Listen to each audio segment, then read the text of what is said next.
안녕하세요, 유리책방입니다. 오늘은 화이트데이가 다가오고 있어서 이것을 기념으로 화이트데이와 관련해서 궁금했던 8가지 사항들에 대해서 얘기해보고자 합니다. 네, 첫 번째, 화이트데이의 유래입니다. 화이트데이는 다분히 상업적 의도로 만들어진 날입니다. 그냥 일본의 회사들이 대놓고 돈을 벌어보고자 만든 날입니다. 1970년대에 일본의 몇 개의 기업들이 발렌타인데이 선물에 대한 답례로 화이트데이 날 선물을 주자 이런 시도를 하다가 1980년도에 전국 사탕 과자 협동조합에서 공식적으로 2년간이나 준비를 해서 화이트데이로 정합니다. 심지어 찾아보면은 공식적인 홈페이지가 있을 정도로 굉장히 진지하게 또 조직적으로 만들어진 날입니다. 두 번째로 화이트데이 선물입니다. 네, 한국에서는 화이트데이 하면 당연하게 사탕, 일본에서는 사탕이라는 선물보다는 화이트데이의 화이트라는 색깔에 더 집중하는 것 같습니다. 그래서 일본의 화이트데이 선물을 찾아보시면은 사탕류보다는 화이트 초콜릿 아니면 과자류나 쿠키류 이런 거라든지 생 케이크 이런 것들이 선물로 많이 주어진다고 합니다.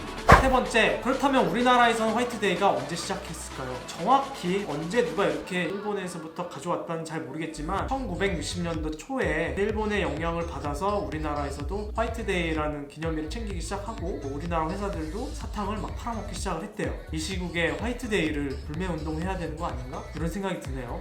네 번째로, 화이트데이는 그럼 일본과 한국에서만 지켜지냐? 저도 이 부분이 궁금했는데요. 위키피디아에서 한국, 일본뿐만 아니라 뭐 대만이나 홍콩, 싱가포르 같은 다른 아시아 나라에서도 지켜진다고 하는데 인스타그램의 게시물 수를 비교를 해보니까 한국하고 일본이 다른 나라들에 비해서 월등히 많아요. 다섯 번째로, 화이트데이 때 선물로 주는 사탕에 관한 이야기입니다. 네, 한국에서는 점점 사탕에 대한 인기가 떨어지고 있어서 사탕 대신에 초콜릿을 많이 준다고 합니다. 네, 그리고 실제로 여성분들이 화이트데이 때 받기 가장 싫은 선물 1위로 사탕 바구니, 그런 종합 바구니가 꼽혔다고 합니다. 네, 여섯 번째로, 한국의 사탕의 역사에 대해서 잠깐 설명드리도록 하겠습니다. 네, 우리나라에서 처음으로 공장을 돌려서 만들어진 사탕은 해태 카라멜이라고 합니다. 네, 해태라는 회사가 1945년도에 설립되었고 1946년에 이 해태 카라멜을 출시합니다. 올해로 무려 75세이십니다. 네, 그리고 이 해태 카라멜은 엄청난 인기를 끌게 되면서 이 해태라는 기업의 기틀을 닦는 제품이 되기도 합니다.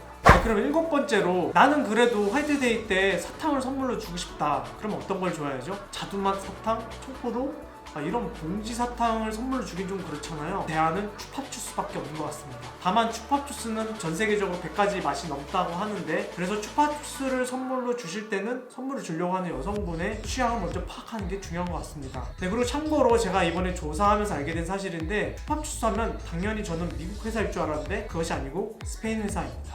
네, 여덟 번째로 3월 14일에 관한 이야기입니다. 3월 14일은 파이데이이기도 합니다. 그게 무슨 뜻이냐고요? 네, 3월 14면 3.14잖아요. 3.14 어디서 많이 들어보지 않았어요? 네, 원의 둘레를 구할 때 지름에 곱하는 원주율이라고 하죠. 그래서 원주율이 정해진 것을 기념으로 해서 과학계에서는 3월 14일을 파이데이라고 하기도 합니다. 그래서 3.14159 3월 14일 오후 1시 59분에 관련된 행사들을 치른다고 합니다. 누구를 위한, 또 누구에 의한 행사인지는 잘 모르겠습니다.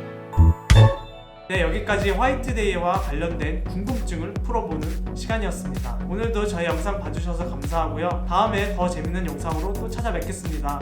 감사합니다.